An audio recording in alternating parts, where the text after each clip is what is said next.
After 2 years of dating, my girlfriend uninvited me from Thanksgiving because her real boyfriend was coming back to announce their engagement. Thanksgiving has always been a tricky time for me. A holiday filled with commercials of happy families sitting around a table that felt like a cruel reminder of what I never had. My dad, a consultant constantly jet-setting around the globe, had always prioritized work over family. My mom remarried and immersed in her new family. Didn't have much space for me either.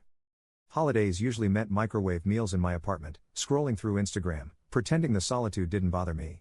So when Carolina, my girlfriend Lily's mother, invited me to their family's Thanksgiving dinner, it felt like a dream come true. She pulled me aside after one of their boisterous Sunday dinners, her hands clasping mine warmly. "Max, we'd love for you to join us for Thanksgiving this year. It's a family tradition, and it wouldn't feel right without you." Her sincerity was overwhelming. Lily's family was everything mine wasn't. They were close-knit, loud, and endlessly supportive of one another. Caroline had a way of making me feel like part of the family, asking about my day, packing me leftovers, and even sharing old family recipes. Their Thanksgiving celebration wasn't just a dinner. It was a 4-day extravaganza at their cabin in the woods, complete with board games, hikes, and laughter echoing through the trees. For the first time in years, I looked forward to the holiday. The invitation energized me. I bought a warm emerald green sweater dress that made me feel confident and festive. I experimented with a pumpkin pie recipe, wanting it to be perfect for Caroline's dinner table. Lily seemed happy about it too, or so I thought. Then a week before Thanksgiving, everything changed. Lily and I were on the couch wrapped in a blanket watching Netflix. It was one of those mundane yet comforting evenings. Without looking up from her phone, she said casually, "Oh, by the way, you won't be coming to Thanksgiving dinner." The room went silent. I thought I misheard her. "What?" She glanced at me briefly. "Yeah. My mom forgot she invited you. It's just complicated." "Complicated?" My mind raced. Caroline had been thrilled about me coming. She'd even planned the menu around my favorite dishes. "What do you mean complicated?" She didn't forget Lily. She was the one who invited me. She sighed, muting the TV as if she were already over this conversation. "Look, it's a family thing. Okay? My mom sometimes gets carried away inviting people. It doesn't mean she doesn't like you, but she probably realized it's not the best time." Her tone was so dismissive it made my chest tighten. "Lily, I don't have anywhere else to go. My dad's overseas and my mom." I trailed off, unwilling to explain yet again why her house wasn't an option. "What am I supposed to do? Sit at home alone while you all celebrate?" Lily gave me a look I couldn't quite read. Sympathy mixed with something else. Guilt? Resignation? "We can FaceTime," she offered, like that would make up for being uninvited from something I had been so excited about. "You're making this a bigger deal than it is." My heart sank. It wasn't just about Thanksgiving dinner. It was the sudden change, the cold way she brushed off my feelings. I'd spent 2 years feeling like I was part of her life, part of her family, and now I felt like a stranger being pushed to the sidelines. I didn't push further that night. I just sat there staring at the TV without seeing a single frame of the show, trying to make sense of what had just happened. The Lily I knew, the one who left her own Christmas dinner last year to spend it with me when I was alone, wouldn't do this. Something wasn't adding up, but I didn't yet know how deep this rabbit hole went. The room felt heavier after Lily's announcement, like the air had thickened with tension. I tried to keep calm even though my thoughts were spiraling. "Lily, your mom specifically invited me. She seemed so excited. Why would she forget?" My voice cracked slightly, betraying the hurt I was trying to suppress. Lily didn't even look up from her phone. She just shrugged and muttered, "Max, it's not personal. Sometimes things change. You can still come to the other days, just not the dinner." "The dinner?" "The heart of Thanksgiving, the moment when everyone gathers together?" Her dismissal cut deeper than I expected. I wasn't even sure what hurt more. The rejection itself or the way she seemed so indifferent about it. "But Lily," I pressed. "You know how much this meant to me. I don't have anywhere else to go. My dad's overseas again. And my mom," I paused, unwilling to open that Pandora's box. This was the one thing I was actually looking forward to." You saw it like I was the one being difficult. "Look, we can FaceTime during dinner," she offered with a hollow smile. "It's not a big deal." "Not a big deal." My chest tightened. "FaceTime," I repeated. My voice tinged with disbelief. "Do you even hear yourself? I'm being uninvited from something your mom specifically wanted me at, and you think FaceTime fixes that?" Her jaw tightened. "You're making this into a drama.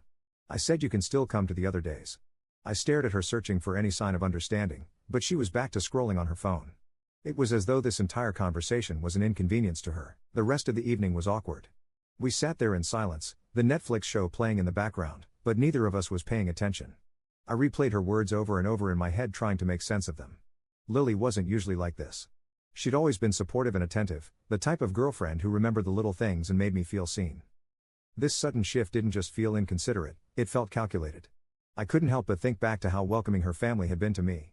I'd helped Caroline set up for her sister Harper's baby shower just a few months ago, spending hours decorating the backyard with flowers and balloons. Harper had hugged me afterward, thanking me for all the effort I'd put in. Caroline had insisted I stay for dinner that night, packing me leftovers to take home. Then there was Lily's younger brother, Mark, who always joked that I brought out the best in Lily. "He's way less of a grouch since you came around," Mark had said with a grin the last time I saw her. Even Harper's toddler had called me Uncle Max during one of the Sunday dinners. It all felt so genuine. I thought I was part of their family, or at least becoming part of it. So why this sudden change? Why now? That night as I lay in bed staring at the ceiling, unease gnawed at me. Lily's behavior hadn't just shifted with Thanksgiving. It had started weeks ago. The secretive texts, the phone calls she took in another room, the way she'd been smiling at her phone and brushing it off when I asked who she was talking to. At first, I told myself it was nothing. Everyone deserves a little privacy. Right? But now the pieces weren't fitting together. Something was off, and I couldn't ignore it anymore. By the time morning came, I was determined to get answers. Lily's vague explanations and dismissive attitude weren't enough. If she thought this conversation was over, she was wrong. Something was going on, and I intended to find out what. The tension between Lily and me hadn't eased. Over the next few days, she became increasingly withdrawn. Her phone practically an extension of her hand. Every time I tried to initiate a conversation, she'd offer clipped responses or excuse herself to another room. I told myself I was imagining things, but the pit in my stomach told me otherwise. One night, we were on the couch barely speaking when her phone buzzed on the coffee table. Lily had just stepped into the shower, leaving her phone behind for once. My eyes darted to the screen. A message preview flashed across it, and my heart nearly stopped. "KB, can't wait to see everyone's faces when we announce it." I froze, my mind racing. KB, who is KB? My pulse quickened as I stared at the screen. Lily's phone buzzed again. Another message, "KB, are you sure he doesn't suspect anything?" My stomach churned. I knew it was wrong, but curiosity and dread got the better of me. I grabbed the phone and unlocked it with the passcode I knew by heart. My hands trembled as I scrolled through the messages. KB wasn't a coworker or some innocent acquaintance. It was Kevin, her ex-boyfriend Kevin. The one she had described as ancient history the first time I asked about him early in our relationship. The messages were intimate, casual in a way that spoke of a long-standing connection. They've been texting for weeks, maybe months. The more I read, the more my heart sank. Their conversation wasn't just friendly. It was flirty, full of inside jokes and suggestive emojis. What hit me hardest though with a hint about Thanksgiving, "Kevin, it'll be just like old times." Lily, "Mom is thrilled. Everything's set. She won't be there to ruin it." "Kevin, you owe me big for putting up with all this." The text painted a horrifying picture. Kevin was coming back to her family's Thanksgiving, the same one I had been uninvited from. Worse, they were planning some sort of announcement. My mind spiraled. An engagement? A reunion? Whatever it was, I was clearly the unwanted outsider in their carefully crafted plan. The betrayal hit me like a punch to the gut. For 2 years, I had trusted Lily. I had opened up to her. Let her see the broken parts of me I rarely showed anyone, and yet she had been lying to my face. Keeping secrets with the man she swore was out of her life. I sat there clutching her phone, unsure of what to do. The shower was still running, but my time was running out. I took screenshots of the conversation and sent them to myself just in case she tried to gaslight me. When I heard the water shut off, I scrambled to put her phone back. My hands were shaking so badly, I nearly dropped it. I couldn't confront her right then. I wasn't ready. Instead, I grabbed my bag, muttering an excuse about needing to get home early. As I walked to my car, tears blurred my vision. Everything suddenly made sense. Her distance, the secretive behavior, the cold indifference when I questioned her about Thanksgiving. Lily wasn't just hiding something, she was actively pushing me out to make room for someone else. That night I stared at the screenshots on my phone until my eyes burned. The messages were clear, but I still couldn't wrap my head around it. How could she look me in the eye, kiss me, and pretend everything was fine while plotting this betrayal? I wanted to scream, to cry, to demand answers. But I also knew that once I opened this door, there would be no going back. For now, I needed to plan my next move. Whatever was going on, I wasn't going to let her sweep it under the rug. I spent the next day in a haze of anger and disbelief, replaying the screenshots over and over in my mind. Every message between Lily and Kevin felt like a fresh cut. I wasn't just angry, I was hurt, humiliated, and determined to get the truth. But I knew Lily would deny everything if I confronted her without more proof. That's when I decided to reach out to Harper, Lily's sister. Harper and I had always gotten along well. She was warm and genuine. The type of person who didn't shy away from tough conversations. I texted her casually at first asking how she was and dropping hints about Thanksgiving. When I finally asked, "Do you know if Kevin is coming this year?" her response was immediate and telling. "Harper, why do you ask?" My heart pounded as I typed. "I think Lily's been talking to him. I just need to know if he's part of the Thanksgiving plans." There was a long pause before Harper replied. "Max, I think you should talk to Lily about this. It's not my place." The pit of my stomach deepened. Harper's reluctance confirmed my worst fears. She didn't deny it. She knew something. That evening, I waited for the perfect moment to confront Lily. She was in the kitchen, leaning against the counter with her phone in hand, scrolling as usual. I could feel the heat rising in my chest as I approached her. Every nerve in my body on edge. "Why is Kevin texting you about Thanksgiving?" I asked, my voice sharp. Lily froze, her finger hovering over the screen. Her face went pale as she looked up at me, caught off guard. "What are you talking about?" She stammered, but the crack in her voice betrayed her. I crossed my arms, holding her gaze. "Don't lie to me, Lily. I've seen the messages. He's texting you about some big announcement." "What's going on?" Her eyes darted to her phone like it was a lifeline. "It's not what you think," she said weakly, but the words fell hollow. "Then tell me," I shot back, my voice trembling. "Did you want to invite me because he's coming back? Are you seriously choosing him over me?" Lily couldn't meet my eyes. She stared at the floor, mumbling, "It's complicated." That word, complicated. It felt like a slap in the face, a way to avoid taking responsibility. "Stop saying that," I yelled, my voice cracking. "Do you have any idea how much this hurts? You let me believe I was part of your family and now you're pushing me aside like I don't matter. What's going on, Lily?" Her shoulders slumped and for a moment I thought she might actually tell me the truth.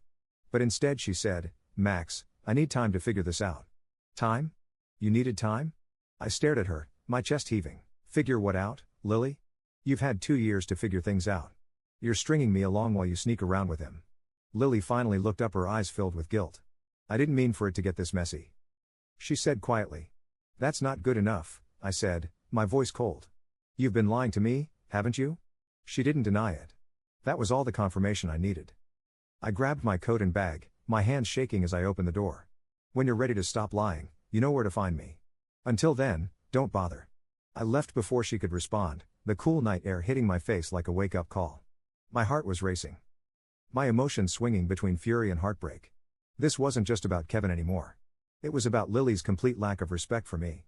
As I walked away, I knew one thing for sure. I deserved the truth and I wasn't going to stop until I got it. The moment I ended things with Lily, I felt a temporary wave of relief, but that quickly gave way to gnawing uncertainty. There were still too many unanswered questions and I knew Lily wasn't going to be the one to provide clarity. That's when I decided to call Caroline, her mom. I told myself it was just to confirm what I already knew, but deep down I think I was hoping for some sort of denial. For her to say it was all a misunderstanding. I dialed her number, forcing my voice to sound cheerful. "Hi, Caroline. I just wanted to double check. Am I still bringing the pumpkin pie for Thanksgiving dinner?" The silence on the other end stretched so long I thought the call had dropped. Then Caroline's voice came through, hesitant and careful. "I thought Lily talked to you. Kevin's well. He's back. Lily thought it might be best if you didn't come to the dinner this year."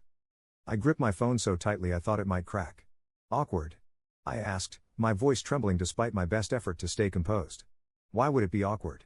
Caroline sighed, her tone drenched in that insincere sympathy people use when they're trying to ease a blow. "You're such a sweet boy, Max, and we all love having you around. But Kevin has history with the family. Everyone knows him, and it's just a lot to navigate. Lily didn't want anyone to feel uncomfortable." Her words hit like a punch to the gut. History?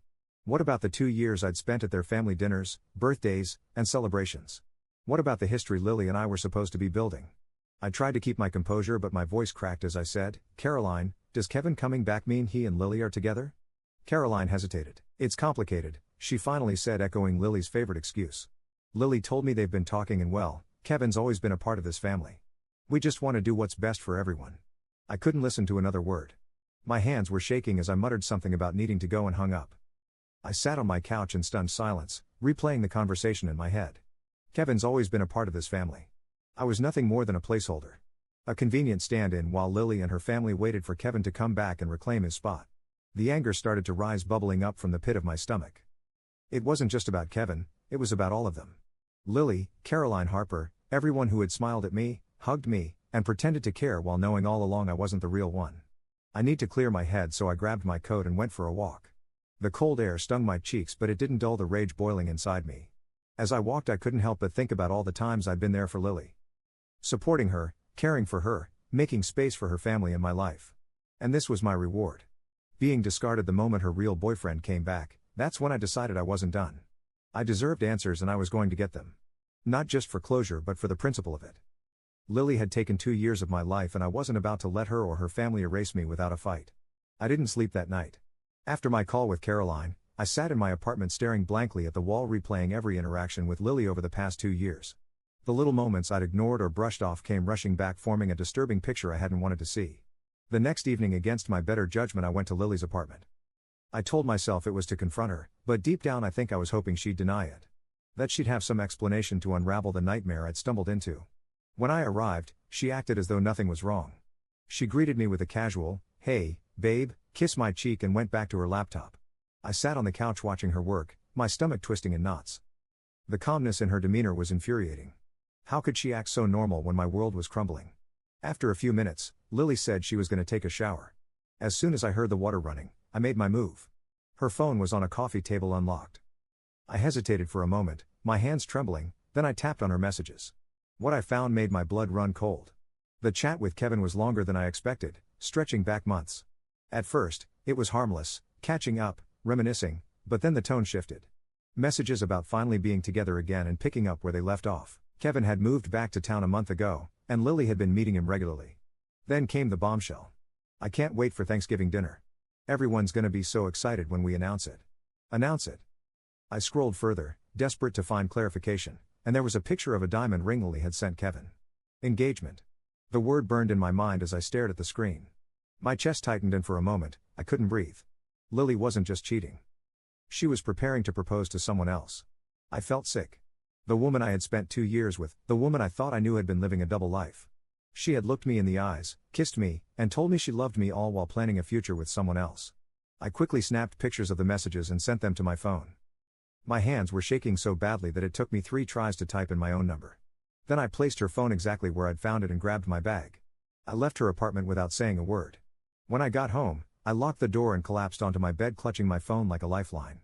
I couldn't stop looking at the screenshots, as if the words would rearrange themselves into something less painful. Engaged to Kevin. The betrayal cut deeper than anything I'd ever felt before. It wasn't just the lies, it was the fact that I had trusted her completely. I had shared parts of myself with Lily that I'd never shared with anyone else. And she had used me, lied to me, and discarded me like I was nothing. I knew I couldn't keep this to myself. This wasn't just about confronting Lily anymore, it was about taking back control. For 2 years, she had manipulated me, and now it was my turn to take the reins. The anger I felt that morning was a strange mix of pain and clarity. I couldn't let this go without answers, but Lily clearly wasn't going to give them to me. That left Kevin. Against my better judgment, I opened Instagram and found his profile. It was full of carefully curated photos, trendy coffee shops, beach vacations, and an annoyingly perfect smile. His life looked too polished, like someone who'd never known the way to betrayal. I stared at the message button for a long time before typing out, "Hi Kevin, this is Max. I think we need to talk about Lily." I didn't expect a response, but to my surprise, he replied within minutes. "I was wondering when you'd reach out. What do you want to know?" His casual tone set my teeth on edge, but I forced myself to stay calm. "I need to understand what's going on. Lily and I have been together for 2 years, but from what I've seen, you two have been involved for months." His reply was immediate. "Involved? That's putting it lightly. Lily and I never really broke up. She said you were just someone to keep her mom off her back until I moved back to town." I gripped my phone so hard my knuckles turned white. My stomach churned as I typed back. "You knew about me this whole time?" His response came slowly this time, as if he were weighing his words. "Not at first. She told me about you when I came back, said she didn't know how to end things with you because you were fragile. I didn't think it was my place to interfere, but I guess now I wish I had." Fragile, the word echoed in my mind like a slap. Lily had dismissed my entire existence, reducing me to a convenience. Why stay with someone who lies so easily? I asked, barely able to keep the venom out of my words. Kevin's response shocked me because I love her. I've known her for years, and I know she can be stupid and selfish, but she's mine. "I'm sorry if this hurts, but I'm not giving her up." It felt like a knife to the gut. His words weren't an apology. They were a claim of ownership. As if Lily were surprised he'd won, and I was merely a temporary obstacle. But his admission confirmed something I'd been avoiding. Lily had been playing both of us. She wasn't just a cheater. She was a manipulator. Someone who lied so effortlessly that she'd woven a web of deceit around everyone who cared about her. I ended the conversation abruptly with, "Thanks for the clarity. You can have her." Then I blocked him. For a moment, I sat there staring at my phone, letting the weight of his words settle. Kevin wasn't just complicit. He was actively fighting to keep the lie alive. And Lily, true to form, was letting him. This wasn't just betrayal anymore. This was a calculated, cruel game that they both seemed content to play, but I wasn't going to be their pawn anymore. It was time to decide how I was going to end this. And for the first time in days, I felt a spark of power returning. When I arrived at Lily's apartment, I felt a storm brewing inside me. My heart was pounding, my palms were sweating, and my anger was teetering on the edge of exploding. But I couldn't let her see that. Not yet. I needed to stay composed at least for long enough to watch her lies unravel. She opened the door with her usual casualness, but when she saw the look on my face, her expression faltered. "Max, what's wrong?" "What's wrong?" I said, stepping inside and slamming the door shut behind me. "What's wrong is that I just had a very enlightening conversation with Kevin." Lily's face went pale. She stammered, "I don't know what he told you, but he told me everything." I interrupted, pulling out my phone and opening the screenshots. "Your little double life, the engagement announcement at Thanksgiving, all of it." I shoved the phone toward her, watching as her eyes darted over the evidence. For a moment, she just stood there silent. Then she sank onto the couch, burying her face in her hands. "Max, I didn't mean for it to get this far." My voice trembled more with fury than sadness. "Didn't mean for it to get this far. Lily, you've been lying to me for 2 years. You used me. You let me believe we had a future together while you were sneaking around with him, and now you're telling me you didn't mean to. I didn't know how to end it." She blurted out, looking up at me with watery eyes. "I cared about you, Max. I still do. But Kevin, don't you dare say he's the one." I snapped. "Because if he's the one, then what the hell was Ilium? A placeholder? Someone to fill the void while he was gone?" You didn't answer, which told me everything I needed to know. The silence was deafening and it broke something in me. "You were planning to propose to him at Thanksgiving," I said, my voice cracking.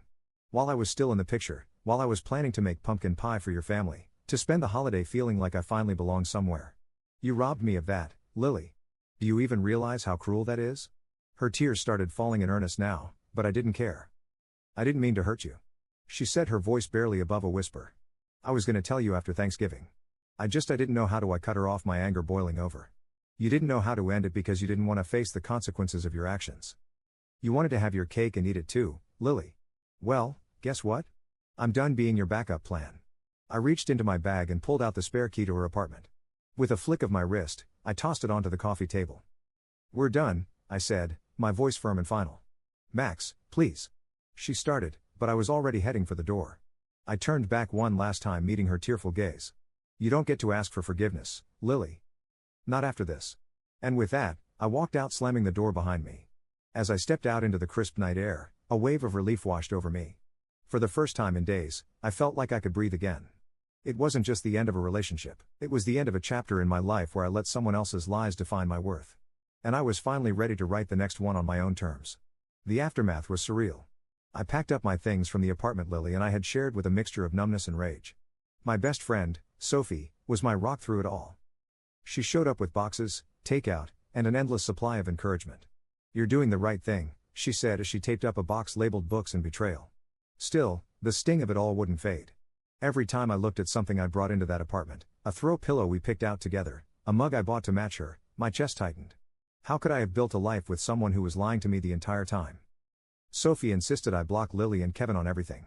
"Out of sight, out of mind," she said, swiping my phone to make sure I followed through. I agreed reluctantly.